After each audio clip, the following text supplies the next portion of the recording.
La hausse du prix de l'essence qui est en train de flamber et énormément de personnes se plaignent. On voit pas mal de vidéos circuler sur le net de personnes invitant à bloquer du coup les routiers qui vont bloquer les routes, qui vont bloquer les stations-service. On est sur peut-être un rationnement qui va arriver au cours des prochains jours. On est sur un point de pivot et un point de non-retour, j'ai l'impression, en voyant un peu tous les retours qu'on peut voir sur Internet et surtout le fait que le prix est en train d'augmenter exponentiellement. Et contrairement à la Belgique, à l'Espagne ou à l'Italie, nous n'avons pas un prix plafonné. Il pourra monter encore bien plus haut. Et s'il était plafonné à un prix maximum, hein, comme en Belgique, avec des prix qui ne peuvent pas être du coup plus hauts qu'un certain montant fixé par l'État chaque jour, donc ce qui force aussi le réajustement de toutes les stations-service à un coût global qui resterait le même. Et donc on a le prix qui va continuer de flamber sans jamais s'arrêter au final et jusqu'au point de rupture où le peuple finira par se rebeller, hein, parce que on peut pas financer justement cette industrie pétrolière sans en avoir les moyens. Donc ce qui conduirait peut-être soit un rationnement de l'État, hein, qui pourrait du coup rationner chaque habitant, etc. Bon, on ne sait pas comment il pourrait le faire, mais ça pourrait arriver si justement il y a des pénuries. Ça pourrait aussi provoquer du coup la fermeture des stations essence et même vendre le pétrole dans d'autres pays, hein, parce que s'ils vendent à perte, ils pourront plus en acheter. Et qui dit aucun achat possible dit aucune station service. Donc oui, c'est possiblement ça qui pourrait se passer. Et donc si personne peut se déplacer, ça représenterait quand même un malus quand même assez énorme, hein, pour la France qui ne pourrait plus du coup bouger du coup même ça conduirait à énormément de travailleurs qui ne pourront plus se rendre au travail, hein, parce qu'il y a beaucoup de travail, notamment tout ce qui est le travail en usine, et cetera, peut-être hors ville, qui nécessite bien plus d'apport en essence que d'autres métiers qui seraient en ville et du coup, on peut se déplacer par d'autres moyens en vérité. Voilà, donc on est sur un rationnement et même je vois qu'il y a certains qui condamnent certaines personnes d'avoir acheté des voitures qui consomment un peu trop. Enfin, pour moi, c'est illogique. C'est comme si tu condamnais quelqu'un qui achetait une maison à la place d'un appartement. Ça dépend des besoins de chacun. Il y en a qui ont besoin des grandes voitures, peut-être, je sais pas moi, pour déplacer leur famille nombreuse ou on ne sait quoi. On peut pas tout anticiper, tu vois ce que je veux dire? C'est à l'État aussi de s'adapter pour que chaque citoyen puisse vivre convenablement, hein, chaque citoyen qui travaille. Parce que oui, il y a des gens qui travaillent. Et donc, si même ces taxes-là venaient du coup à décroître, hein, vu que l'État ne sait pas gérer ses caisses, on pourrait se retrouver avec un RSA qui serait moins élevé, donc plus de disparités et peut-être plus d'enlisement dans les cités, dans les banlieues.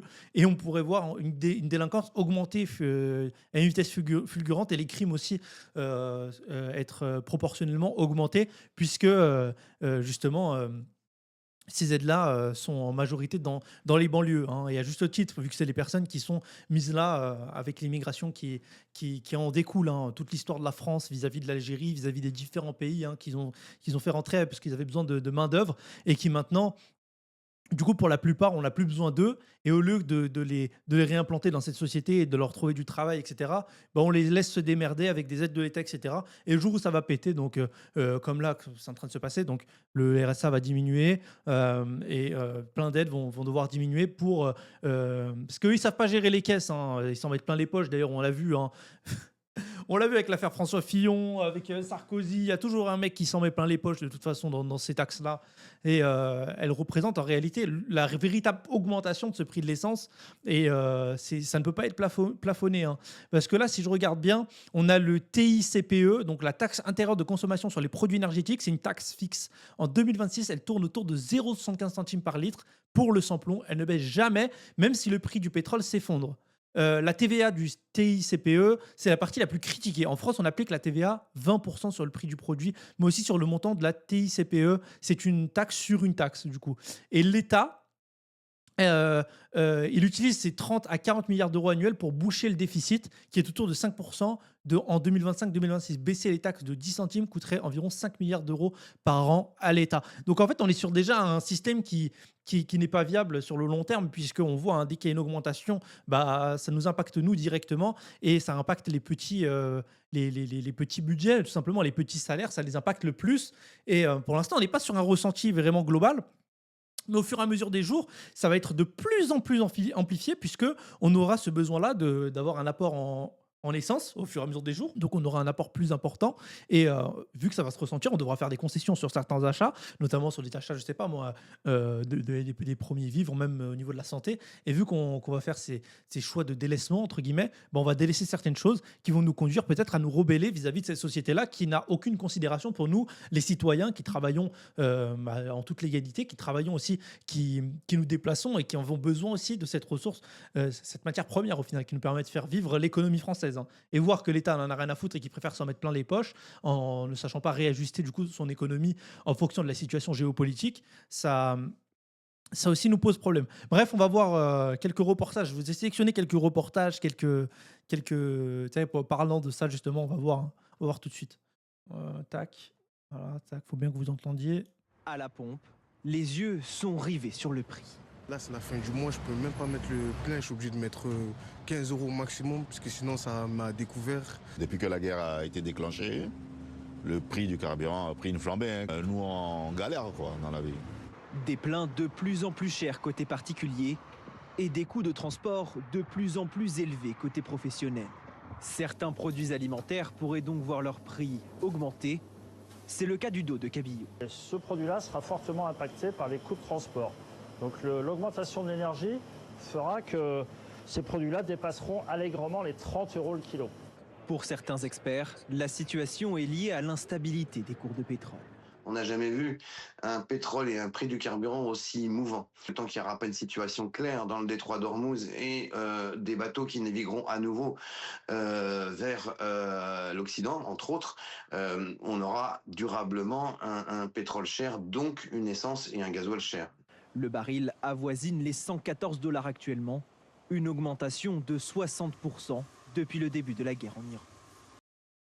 Et ce prix-là va se ressentir bien plus au fur et à mesure des jours, hein, ça va continuer d'augmenter, puisque la situation ne s'améliore pas.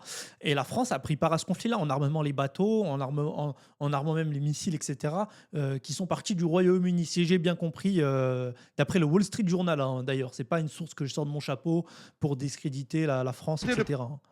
Alors, alerte crise du carburant, Toulouse, un homme montre que le prix du litre est à 2,63. Regardez le prix du litre à Toulouse. Regardez le prix du litre. 2,63 €, pratiquement 2,40 €. 10 €, tu as 3 litres 79. Les gars, c'est incroyable, oui.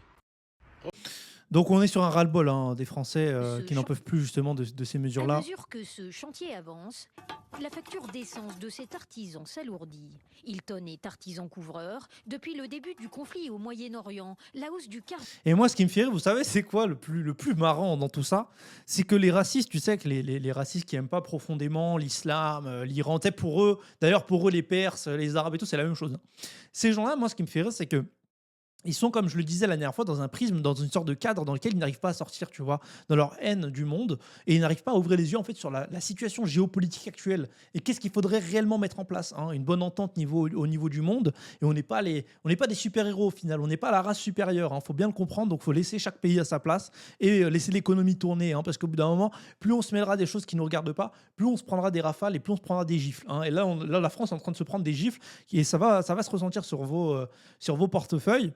Et au lieu de vous acharner sur les musulmans, etc., qui en soi, ils y sont pour rien, vous allez vous acharner sur ce qui est réellement au cœur de cette polémique, au cœur de cette pénurie-là, même de cette hausse, hein. C'est la France, l'État français qui vous met des taxes, qui n'en a rien à foutre de vous au final, hein. Vous êtes délaissé par la France. Vous êtes délaissé par la France. Vous n'êtes pas délaissé par les musulmans qui ne veulent pas vous intégrer. Vous êtes délaissé par la France parce qu'au final, tout le monde a besoin du pétrole, etc. Et moi, ce qui me fait rire, c'est que, tu sais, on me dit, ouais, je vois dans mes commentaires et tout, ça me dit, t'es un French arabique, je sais pas quoi. Déjà, qui vous dit que je suis arabe? Déjà, qui vous dit que je suis arabe, hein?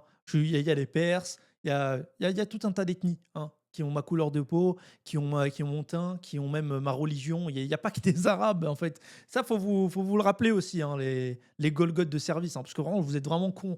Franchement, vous êtes cons, parce que pour critiquer quelqu'un sur ça, mon Dieu, quoi. Mon Dieu. Et dans la vraie vie, je vais jamais vous voir. Tu sais, moi, je me balader en ville, etc. Jamais je vais vous voir, d'ailleurs. Et d'ailleurs, si vous venez vers moi, vous allez rien faire. Aussi, ça, je tiens à le préciser. Parce qu'à part parler derrière vos écrans, tu sais, avec vos 3 petits points là derrière, c'est toujours la même manière de parler, hein. La catégorisage, on la ressent direct, hein. Déjà, avec votre âge, vous allez rien faire du tout. Donc, commencez par vous calmer. Commencez par faire quelque chose d'un peu important dans votre vie, hein, qui va vous vous bonifier, hein, tout simplement. directement sur son activité. J'ai 4 véhicules dans ma société et du coup, avec les allers-retours qui font en ce moment que j'ai 3 chantiers, et ben sur la longue, en un mois, et vu l'augmentation du gasoil qui est à 2,50 €, ça fait très très cher. Ça fait environ. Et surtout que là, on est qu'au début, enfin, on est que à la fin du mois, donc ça se ressent pas énormément. Mais le mois prochain, vous allez voir. Moi, je vous le dis, hein, je colle. Prochain mois, vous allez voir. J'ai C'est fait obligé. mes comptes à 2 000 € par mois d'essence d'augmentation. Pour limiter ses coûts, il refuse désormais les chantiers trop éloignés et revoit ses devis à la hausse, plus 15%. Une situation partagée par de nombreuses entreprises dépendantes de la route.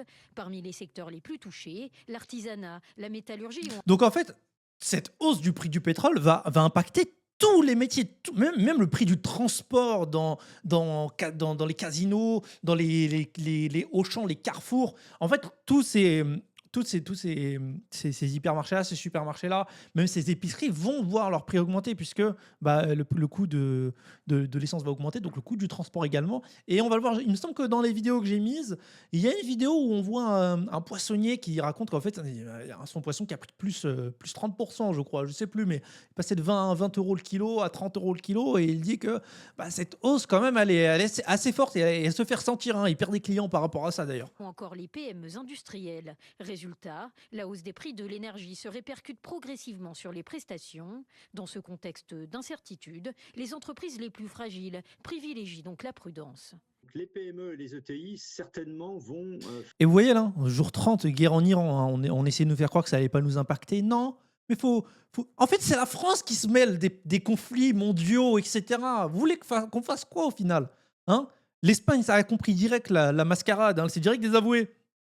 Nous, en France, complètement vendus.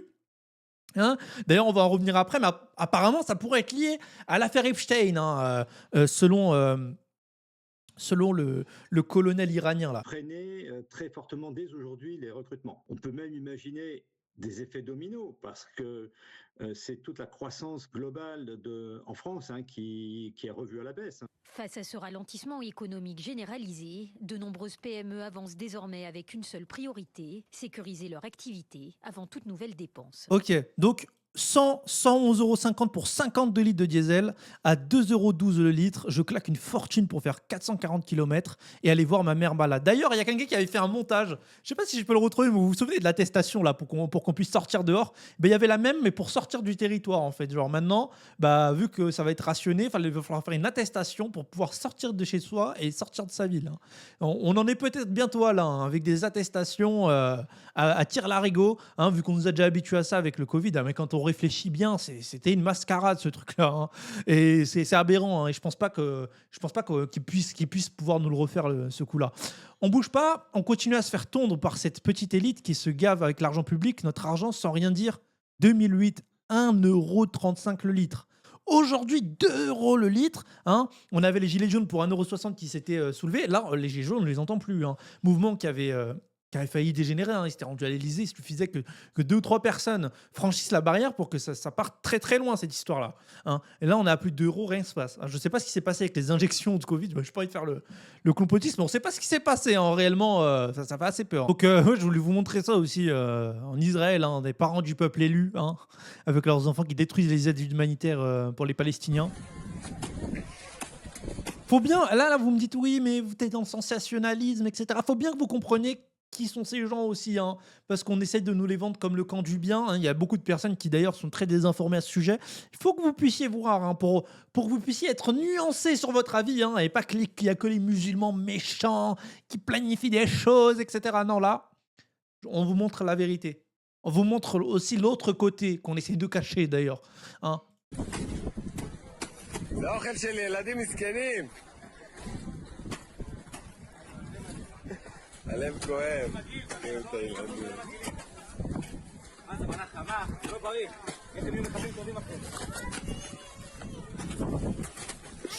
Enfin bref, guerre à Téhéran menace de frapper les universités américaines au Moyen-Orient. Et pour tous ceux qui vont dire oui, mais c'est des terroristes, vous voyez, ils vont frapper les universités, etc.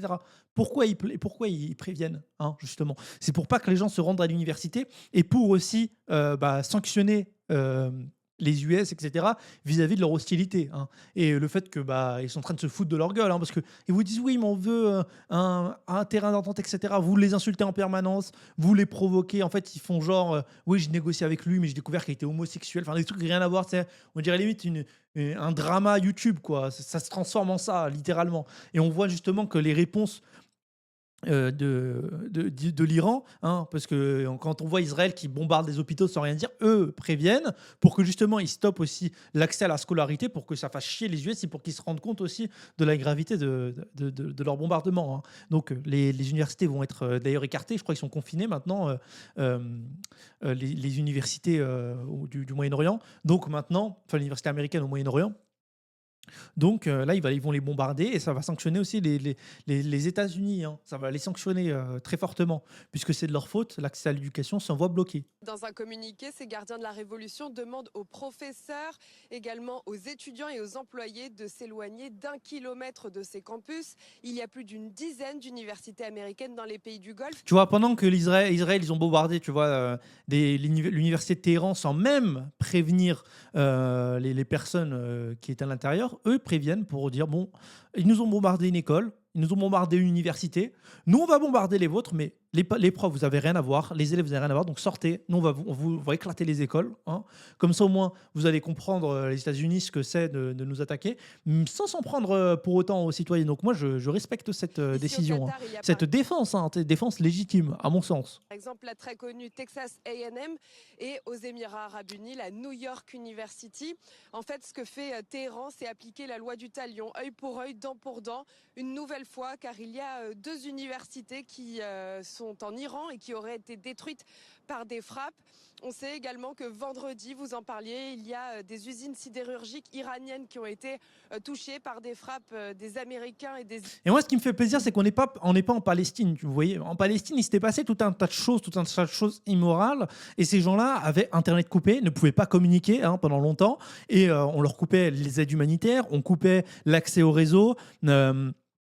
On les ségréguait dans un endroit, hein. Et au final, ce qui se passe là, ça me fait très plaisir, puisque on est dans un pays qui est développé, qui a accès à Internet, qui a accès à tout un tas de ressources pour pouvoir cartographier aussi toutes les frappes qui ont eu lieu, pouvoir montrer les images, ça en images aussi. Et ça nous permet aussi de moins être désinformés comparé à ce qui se passait en Palestine, où on pouvait voir toutes les attaques, on ne pouvait pas voir justement toutes les attaques israéliennes en Palestine. Là, on peut voir toutes les attaques, on peut même les cartographier, et que c'est repris par BFM TV, ce qui prouve aussi la véracité des informations qui sont données par l'Iran, hein. Sinon, ils n'auraient pas dit ça du tout, hein. Contrairement à ce qu'on... En fait, au début de la guerre, ce qu'on essayait de nous faire croire, c'est justement qu'Israël était dans le camp du bien, etc. Puisqu'ils ont réussi à cartographier toutes les frappes, etc., qui sont passées, pouvoir fournir des rapports très convaincants et vérifiés par des personnes qui ont fait des études, etc., dans tout ce qui est chiffres, même enquêtes statistiques, etc., puissent prouver que les chiffres iraniens sont bons et puissent prouver et cartographier ces attaques-là dans un ordre de temps qui a été donné, qui a été vérifié par tout un tas d'organismes, notamment l'ONU, etc., qui prouvent la véracité du gouvernement iranien, nous prouvent aussi qu'ils ne mentent pas par rapport à ça. Et aussi, c'est pour ça que on voit qu'il y a un chavirement médiatique, puisque les choses sont prouvées. Donc, on ne peut plus mentir aux gens à ciel ouvert comme ça. Donc, et à l'instant, l'Iran menace de prendre pour cible le porte-avions USS Abraham Lincoln s'il s'approche à portée de tir. Voilà ce que dit l'Iran il y a quelques instants seulement. C'est une menace assez ferme vis-à-vis des Américains. Mais alors ça vous fait sourire, pour quelle raison? Oui, parce qu'en fait, je me souviens très bien, j'étais à ce plateau juste avant la... Bon, après, je vais pas me prendre un steak pour entendre ce gars parler. C'est l'image de ce missile iranien qui a atteint cette zone industrielle au nord de Beersheva. C'est un complexe industriel qui a été touché. On voit ce panache de fumée noire et toute cette fumée qui a envahi la région. Il y a bien évidemment un risque chimique. Les habitants doivent se confiner. Il y a eu des consignes qui ont été données. Encore une fois, on ne nous dit pas l'Iran a bombardé des maisons, trucs, etc. Donc, c'est des éclats qui tombent tombent sur les maisons, donc les éclats dus à une protection du dôme de fer, hein, donc c'est des missiles qui ne visaient pas la population civile. Et moi, ce qui me fait rire, c'est que là, on est en train de voir totalement que l'Iran respecte leur carte de bombardement, en fait, de tout ce qu'ils doivent bombarder. Au final, ce ne sont pas les civils. Et on voit pourtant, ils ont une haine viscérale d'Israël, hein, mais pourtant, ils ne bombardent pas les civils, ils bombardent les infrastructures premières, les infrastructures qui permettent à Israël d'exister pour justement entacher ce gouvernement et aussi les pousser à quitter le territoire, hein. Et une fois que ce territoire-là sera quitté, le plan de l'Iran va s'actionner et essayer de vider Israël pour que justement ce pays soit repris par la Palestine. C'est un peu leur plan sur long terme, quoi. Entrer immédiatement. Pour contrer aussi le plan du Grand Israël qui est très dangereux pour l'équilibre mondial. On est forcé de le rappeler, hein, qui veulent annexer le sud du Liban, hein, qui veulent annexer aussi une partie de l'Égypte, l'Égypte qui est pro-sioniste d'ailleurs. Enfin bref, eux, ils sont totalement perdus. Moi, le gouvernement égyptien, je ne peux plus me les voir, hein. Leurs diverses prises de position qui sont totalement de facto corda avec ce qui est en train de se passer en Israël, avec ce que fait le gouvernement israélien, sans condamner tout ce qui se passe du côté de la Palestine, hein, qui ont totalement abandonné le combat d'ailleurs. Dans un bâtiment, fermez les portes et les fenêtres, éteignez la climatisation. Lova, on est sur un risque important pour les... Moi, j'ai aucune peine pour les colons qui ont construit sur des cadavres palestiniens, donc c'est vite vu. Alors, on va voir la prochaine news. Voilà, donc, l'armée iranienne affirme que Donald Trump serait un pion de Benjamin Netanyahou et qu'il subirait des pressions du Mossad en raison de son implication présumée dans l'affaire Jeffrey Epstein. Si Trump tente une opération terrestre, les soldats américains deviendront une proie facile pour les requins du Golfe Persique. Ce sont des Perses et non pas des Arabes. Donc fermez vos bouches. Toutes les personnes qui disent que soi-disant, oui, c'est des Arabes, etc., à mort les Arabes terroristes, fermez vos bouches, hein. Et franchement, vous n'avez même pas le droit de vous plaindre du prix de l'essence, hein. Vous la méritez d'ailleurs, l'essence. Vous allez la boire bientôt, l'essence. Enfin, honnêtement, vous êtes vraiment des malades mentaux, quoi. Vous êtes d'accord sur tout ce qui fait Macron, des putains de bots. On se demande pourquoi ces gens-là existent, quoi, au final. Là, ils sont totalement contents. On leur chie dessus, les gars, ils sont contents, quoi. Ils sont chie dessus. C'est limite, tu vois, pour le faux salaire, la femme à François Fillon, là, qui a détourné l'argent, lui, ils sont contents, hein, au final. Ah, bah, sa femme, elle a le droit d'avoir un salaire. Ils vont toujours justifier ce que font les puissants, au final, sans jamais se remettre en question.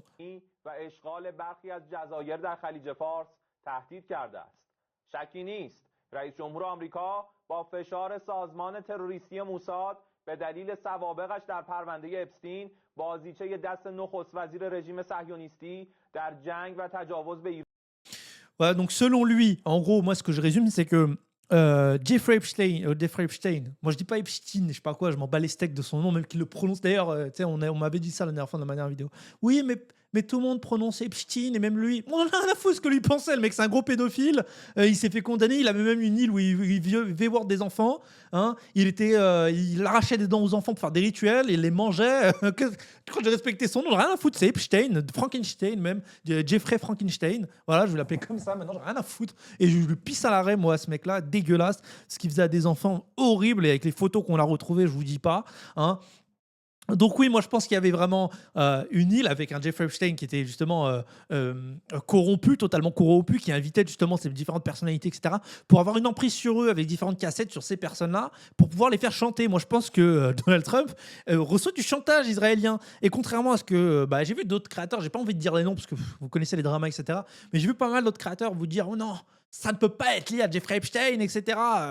Vous savez, ils font ça pour des raisons économiques, etc. Même l'économie, ils n'en ont rien à foutre, hein. Eux, ils croient en des prophéties totalement lunatiques, hein, et ils sont prêts à tout pour les réaliser, hein. L'arrivée du Mashiach, pour eux, c'est la raison ultime, le but ultime pour devenir le peuple élu, hein. Pour devenir le peuple élu, parce que justement, nous, on sera asservis en tant que goy, hein, et on devra servir justement, et on aura envie de ressembler à ces personnes-là génocidaires, hein. On aura tous l'envie, comme ça, par magie, de devenir comme ces sionistes et de remplir leurs conditions de vie, quoi. Devenir leur petit toutou, travailler d'ailleurs sans temps de pause, puisque c'est interdit pour les goy, hein, avec totalement un mépris de classe, hein, qui est mis sur le devant de la scène, contrairement à nous, les musulmans, qui sommes totalement différents, hein. Il y a une taxe, etc. Nous, on permet à toutes les religions de coexister ensemble. On a toutes des lois, etc., qui sont bien structurées. Et nous, même dans nos prophéties de fin du monde, contrairement à eux, on n'a aucune visée expansionniste, on n'a aucune visée de peuple élu, hein. On est bien loin de ce truc-là. Et même et même on respecte la croyance de chacun. On n'est pas dans ce truc-là de sionisme complètement attardé, hein, avec des gens qui veulent asservir justement une population goy, etc. Mais je vous invite à vous renseigner parce que là, tu sais, il y en a pas qui vont me prendre pour un complotiste, etc. Je vous invite à vous renseigner, regarder des conférences de rabbins, etc., de comment ils pensent, hein, que nous, on va réagir justement à l'arrivée du Mashiach, hein, parce qu'ils ont tous à peu près la même vision du monde, parce que c'est souvent les sionistes, hein, les pro-sionistes qui se prononcent, d'ailleurs, qui sont très connus, parce que c'est un peu comme des gourous de secte. Hein. Faut voir un peu comment ils parlent et comment ils sont adulés justement par les personnes qui prient en leur direction. Hein. Ils aiment bien. J'avais vu un rabbin dire, d'ailleurs, un rabbin pro-sioniste, hein, dire c'est qui vous soigne, Dieu ou le médecin? Ah bah si c'est le médecin qui vous soigne. Donc voilà, maintenant vous croyez que c'est moi du coup qui peut interpréter, qui peut vous dire quoi faire, hein, parce que moi j'ai étudié. Donc en fait, vu que j'ai étudié, je peux interpréter le parole de Dieu, je peux vous dire justement précisément ce qu'il en est. Hein. Donc le mec, il va des milliers d'années de religion, de théologie, il va te les analyser en 10 ans d'études. Bref, on en est à ce système d'ego là aussi qui naît chez les rabbins. Et si vous regardez bien, chaque rabbin va vous dire que le Mashiach arrive dans 2 semaines, arrive dans 1 mois, etc. Ce qui arrive pas dans la religion musulmane. Hein. Nous, avec le Dajjal, etc., nous, on va jamais vous dire, bon, ça arrive dans 3 semaines, bon, ça arrive dans 2 jours. Hein. Vous inquiétez pas, ça arrive dans 2 jours. Ça arrive dans 6 mois. En fait, ils font ça pour vous mettre dans l'attente et pour vous donner un espoir aussi de croire en cette idéologie qui est totalement délirante, hein, qui ne pourra pas se réaliser sans l'arrivée du Mashiach. Hein. Faut savoir que l'accomplissement du coup du sionisme, c'est l'arrivée du Mashiach et du coup de l'asservissement des goy, qui ne pourra jamais arriver sans l'arrivée du Mashiach. Hein. Et le Mashiach n'arrivera jamais, il faut le savoir. Hein. S'ils veulent faire croire que le Mashiach il arrivera, etc., qui va sauver le monde, ça arrivera jamais. Il faut le savoir, hein, parce que se considérer comme peuple élu, etc., comme si, voilà, comme si Dieu avait que ça à foutre de rendre un peuple élu, etc., pour régner sur la terre. Après, bon, vous allez mourir au bout de 80 ans. À quoi ça sert, hein? À quoi ça sert d'asservir les goy? Faut se poser des questions au bout d'un moment. Hein. Bref. Déjà, la prétention de pouvoir croire que, comme par hasard, c'est à votre époque que ça va arriver, comme par hasard que vous êtes le peuple élu, que ça va arriver là maintenant, etc., que tous vos signes se réalisent. Hein. Je me doute que dans la vraie Torah et que même les juifs orthodoxes soient d'accord avec vous. Hein, bref. Alors, on va regarder d'autres vidéos. Hein. D'ailleurs, je ne sais pas si vous êtes intéressé, je pourrais vous faire une vidéo. Hein. Donc oui, la police israélienne empêche le patriarche latin de Jérusalem de célébrer la messe du dimanche des rameaux, pour la première fois depuis des siècles. Il faut savoir, avant toute chose, on remet un contexte historique.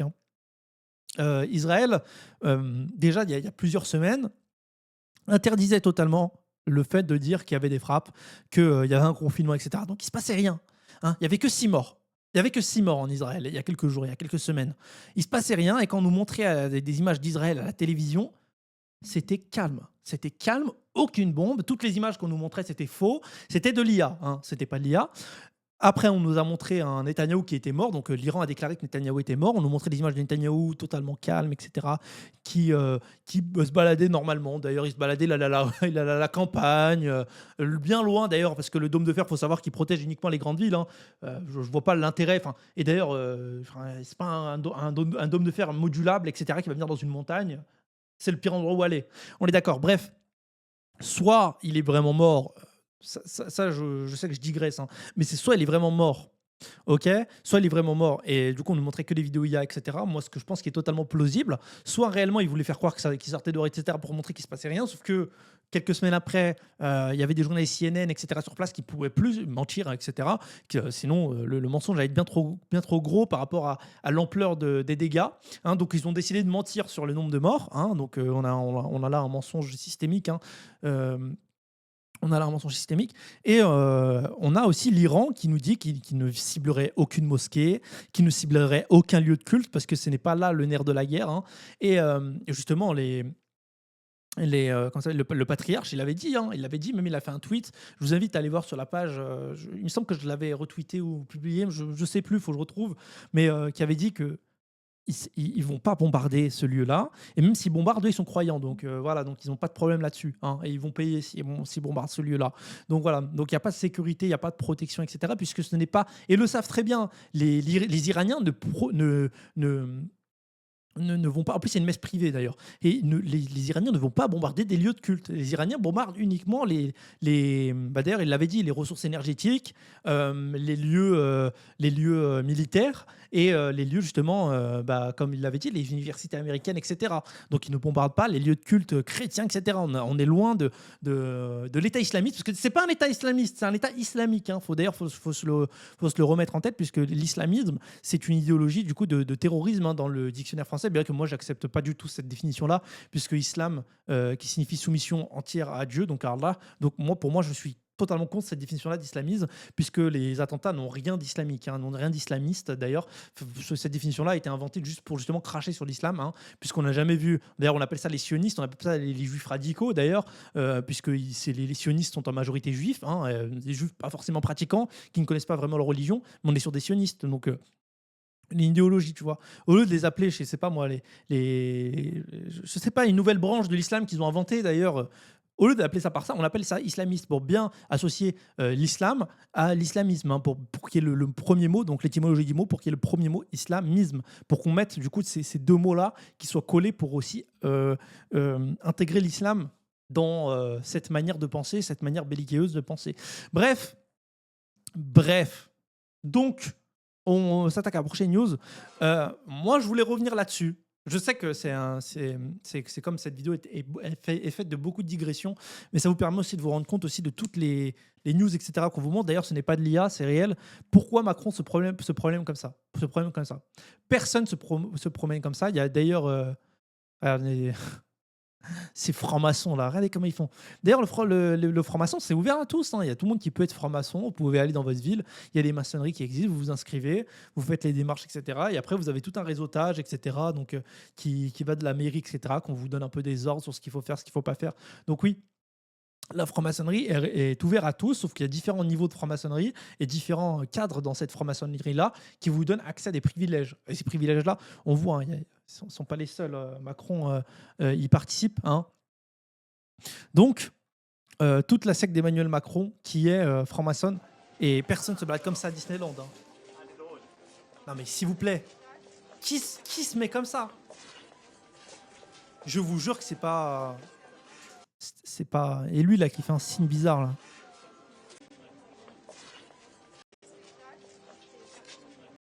C'est quoi ce signe là? Ils sont en train d'invoquer Satan? Me faites pas croire que c'est normal. Il peut pas remettre son bouton et l'autre il remet son truc comme ça. Arrêtez au bout d'un moment. Arrêtez. C'est quoi ce signe bizarre là? S'il vous plaît, c'est quoi ça?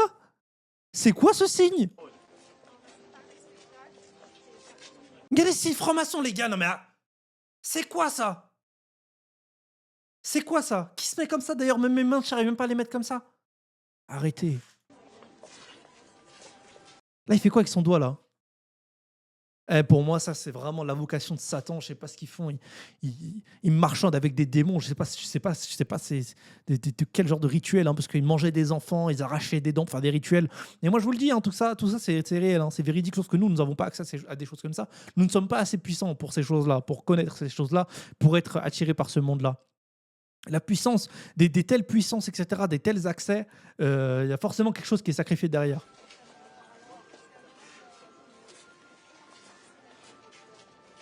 Quel est ce signe? D'ailleurs, Macron qui parlait à Jeffrey Epstein, pardon. On se demande ce qu'il lui disait. Bref, en tout cas, c'était tout pour ces news. Je parle pas de la chaîne. C'est tout pour ces news. Faudrait que je mette du gel parce que ma coupe là, elle tient pas. Et merci. D'ailleurs, j'ai vu qu'il y a des gens qui me traitaient de French arabique, tout ça. Enfin bref. Connaissent même pas mon origine de base. Dire French arabique, tu vois un mec avec une barbe, etc., tu le traites de French arabique direct. On voit la pauvreté des arguments. Je sais plus c'est où. Faudrait que je retrouve ce que quelqu'un a dit. Je vais vous retrouver ça tout de suite. Je sais pas si je vais faire une pause. Attendez, je fais une pause. Bon, honnêtement, je sais pas si ça vaut la peine de s'attarder là-dessus. Enfin, j'ai revu le message, le mec est complètement à côté de la plaque. De toute façon, il verra cette vidéo, il va fermer sa bouche parce que il y en a qui pensent d'ailleurs que l'Iran c'est toujours les terroristes et que Israël ils sont en légitimité totale, etc. Enfin, c'est des mecs. La plupart du temps, ils sont totalement cons. C'est même plus à prouver. Et d'ailleurs, je pense qu'il y a beaucoup de personnes qui commencent à ouvrir les yeux, que ce soit comme on aime les appeler, des racistes d'extrême droite. Moi, je pense que c'est les gens qui sont assis de base, c'est des gens totalement cons, totalement perdus, qui connaissent aucunement l'histoire, hein, d'ailleurs, qui confondent les Iraniens, les Arabes, les musulmans, enfin, ils confondent tout. Ils savent même pas c'est quoi des chiites, ils savent même pas c'est quoi des sunnites. Ils n'ont aucune connaissance, ils savent même pas c'est quoi un juif orthodoxe. La différence entre un juif orthodoxe d'ailleurs et un sioniste, ils savent même pas c'est quoi la différence entre un juif et un sioniste. Pour eux, les juifs et les sionistes, c'est la même chose. Pour eux, Israël, c'est des juifs. Enfin, ils sont totalement perdus, ces gens-là. Et ils vous font croire une allégeance judéo-chrétienne en Israël, alors que c'est pas du tout le cas. Enfin, il y a des chrétiens qui sont pro-sionistes en Amérique. Mais justement, ce mouvement-là, il commence à se perdre parce que tout le monde est en train d'ouvrir les yeux sur ce qui est en train de se passer. Vous invite à vous renseigner sur tout ce qui se passe, toutes les manifestations et même la disparité par rapport à aussi ce qui se passe aux États-Unis le rapport de force entre pro-palestiniens et pro-israéliens. Tout le monde ouvre les yeux. De toute façon, quand ça touche à votre portefeuille, généralement, les gens ils ouvrent les yeux. Seulement les cons sont d'accord avec Macron et généralement, c'est des bots. Enfin, vous parlez 2 secondes avec eux, vous les voyez même pas dans la rue. Dans tous les cas, tu sais, je vois des commentaires négatifs. On vous voit même pas dans la rue. On vous voit pas dans la rue. Pas dans le sens où on va vous frapper. Mais assumez vos propos. Venez parler, on va vous confronter, on va vous parler. Vous ne pourrez pas bloquer les gens comme vous le faites d'habitude. On va vous parler, on va vous expliquer les choses. Hein, et quand vous menacez de venir à 5 et tout, bah, on va voir si ça se concrétise. D'ailleurs, je ferai une vidéo sur Quentin, parce que ce mec-là, d'ailleurs, qui a été filaturé par la police, qui se baladait armé avec dans son sac des armes, etc. Et qui est venu pour se bagarrer au final. Hein. Il savait ce que ça allait provoquer. Et au final, la conséquence d'une rixe, c'est forcément quelque chose de négatif au final. Je sais pas, moi, quand je viens quelqu'un avec une batte de baseball, je m'attends à finir à l'hôpital. Je sais pas, hein, il y a toujours un risque de perdre dans une agression. Et cette agression-là, tu l'as perdue, mon gamin. Bref, en tout cas, ça n'a rien à voir avec Nawel, ça n'a rien à voir avec ces histoires-là. On est sur une histoire totalement différente qu'il faut prendre à part, il faut la juger à part, hein, et il faut être impartial dans ce jugement-là. Bref, on verra tout ça dans une prochaine vidéo. Je ferai une vidéo sur Quentin, d'ailleurs, Quentin Deran, quand même une histoire complètement folle. Bref. Merci d'avoir regardé cette vidéo.